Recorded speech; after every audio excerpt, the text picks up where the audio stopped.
Let's go ahead and take our hymnals.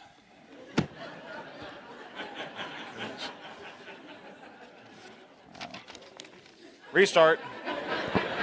It's horrible. Horrible. Bibles.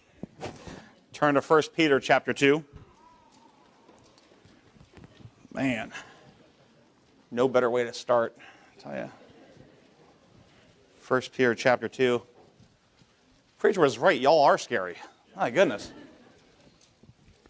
My name is Lance Hunnefield. You'll see me do a lot of the tech stuff around here, audio, video, losing horribly to TVs. That's an inside joke. I've been here, I guess, almost 16 years now, 16, 17, something like that. It's been a real blessing to be here. I can't imagine raising my kids in any other church, and we didn't even know what Bible believers were before we came here. We knew there's these wacko, Ruckmanites, and I saw Dr. Ruckman, I was like, oh, now I get it. I want to be like that, So before I get started, I want to tell you a quick story. This happened maybe maybe you'll remember. We had a pastors' conference in Red Level, Alabama. If you're from Alabama, you just said Alabama. Brother Sam and I got a chance to go to this. And along the way, if you go from here to Red Level, you'll find that you're passing a ton of country churches everywhere. And half of them are closed down. Half of them look like they're kind of dilapidated. And at the time, I was kind of down in the mouth about something. I was like, I just graduated TBDI and nothing's happening. I was supposed to be like this great evangelist or something. And I'm like, man, Lord's not going to do nothing with me. Down in the mouth. And Brother Samson goes, hey, they're looking for a pastor, I'm sure. I'm like, shut up. Do you remember this, Brother Sam? Do you remember? A little bit. And every couple of miles we pass another one. They're looking for a pastor. I'm sure that guy could probably use some help right there. And then he says to me, he goes, you know what? We're serving behind Pastor Peacock right now. And he's beating the trail down right now. And we get to stand behind him and just kind of push him along and clean up the mess afterwards. What's worse? And do you really want to be preparing sermons every week for 7 people? Oh, and 7 of those are your kids?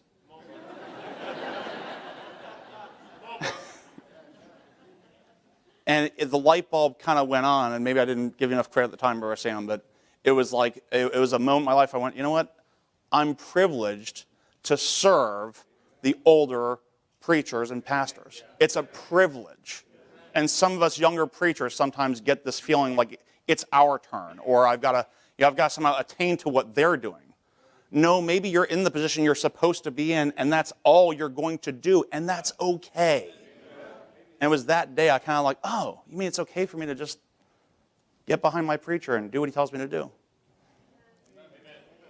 This Jubilee service, every year we learn stuff. Every year I get something out of it, and I'm amazed. You look back on it. Sometimes you hear preaching illustrations, and they kind of stick to you, right? Sometimes you hear preaching, or someone does something at the pulpit, and it just sticks to you. Take, for instance, I remember the first time Brother Rudolph got at the pulpit, and he brought a Bible, a second Bible, and his library with him to the pulpit. And I said, I didn't know you could do that. I thought that was illegal or something. Right? I remember the first time I heard Brother Elliott give me the preaching illustration. What's his best preaching illustration? Anyone know? The anchor and the chain. Because I had no idea what that chain thing, the anchor, sits there, but what really holds it in place is the chain. And I was like, man, you want to hear a good sermon? That's a good sermon. And I was here for that. And I was also here for the first time I heard Brother Wheeler preach. First Jubilee, I believe it was. And he gets up there and he's like, I'm not saying you got to be from North Carolina. But bless God you got. And I was like, wow, it's like Dr. Lentz all over again. This is awesome. And that night I went back and I started a local church. I got to hear about Kansas. And so there's these things that happen in your Christian life if you're paying attention. And you'll see these things along the way. It'll kind of give you breadcrumbs. This is where the older pastors and preachers and teachers are trying to lead us along and teach something. And you'll catch those little moments in Jubilee meetings or even at Sunday at church. if you're paying attention, the Lord's trying to give you something. And years later on, you'll pull from it and go, man, I remember that. Remember when that happened? Now, this year I turned 50. And I'm now officially one of the older, I think, preachers. I think that's how it works. Somewhere around 50, I felt like it. January 1st was Matthew's birthday, and we had Stephen Fraunhofer and Dan and a couple other guys over, and we played tag football. Yes, I actually participated. I have a bad back. It was a really bad idea. And it was the first time I ever noticed this happen. I was trying to run after Isaac. He had the ball, and I was like 2 inches away. It was like, no. And all of a sudden, I went to go take a right step, and my leg just said no. It wasn't like I tripped. It wasn't like there was something in my way. It just wasn't responding the way it used to. And I went, whap! I just started laughing because I was thinking, that's it. I arrived. I'm old now. Okay, officially. That's it. I am so happy we have older preachers. And I can't say that enough. As we get closer to the end of this thing, we're going to need the old wisdom. We're going to need the old paths. We're going to need people we can look to and say, remember how Pastor Peacock did this? Maybe he knew something we needed to get a hold of. Now, just quickly, I want to take a look at this passage here. Verse 18. Servants, be subject to your masters with all fear, not only to the good and gentle, but also to the froward. For this is thankworthy. If a man endure grief, suffering wrongfully, may have missed something there. If a man, for conscience towards God, endure grief, suffering wrongfully. In other words, there's a if to that. There's a, if you're doing it for the right reason, right? I often find sometimes if we get talked about in church or, something bad, someone takes your pew or whatever else, like that's suffering or something, right? I mean, can we kind of put that little asterisk on there and just say, if you're doing it for Christ? How many times have you been hurt and you weren't doing it for Christ, but you got hurt and you tried to make it something spiritual afterwards, right? Oh, that got silent. I like that. Verse 20. For what glory is it, if when ye be buffeted for your faults, ye shall take it patiently? But if when ye do well and suffer for it, ye take it patiently, this is acceptable with God. I just want to bring up I've got a couple of points here, and we'll call it close. I don't want to spend too much time here on this, but I've noticed that the longer you're in service, the more that testimony comes up. And it's an incredible thing in meetings like this that I wrote this sermon, and I did not modify it whatsoever. And as people start coming up, you start realizing that it's like dovetailing into what someone else is saying. I'm like, I didn't try that. You guys didn't try that. It's amazing how the Lord just kind of controls that thing. I remember hearing this sermon from my old pastor, Pastor Stephen Schmuck, up in Red Lion, Pennsylvania. He had a sermon, he said, on your sleeve. That's how we called it. And he said, the longer you live, the more what you do as a Christian is visible to other people. And you may try and hide it. You may try and hide that bitterness, but eventually it shows up somewhere.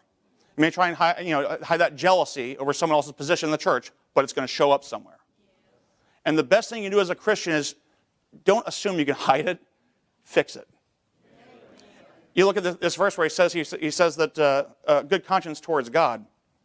I think the biggest problem facing my generation, I'll say Generation X, was the fact that we forgot why we were doing things. That we would come to church, we just do church. When I talk to guys at my place of work who go to more modern churches, like modern churches with numbers, they have a tendency to not understand when I say things like old-fashioned music and an introspective look at yourself.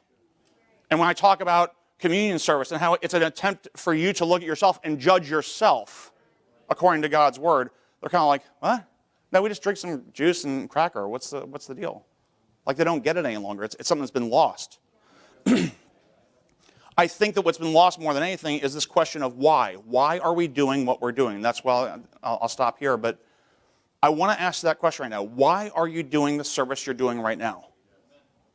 Because the thing I find more often than not, I'll ask guys at work, I'll say, so why do you guys listen to that kind of music at your church? I don't know. And like it's almost like there's a blank. Like they never even ask the question why. If you're preaching, why are you doing it? What's the purpose? What are you trying to get done? Now, if you're like this with the Lord Jesus Christ right now, he's saying, get it done. Absolutely, that's the right answer.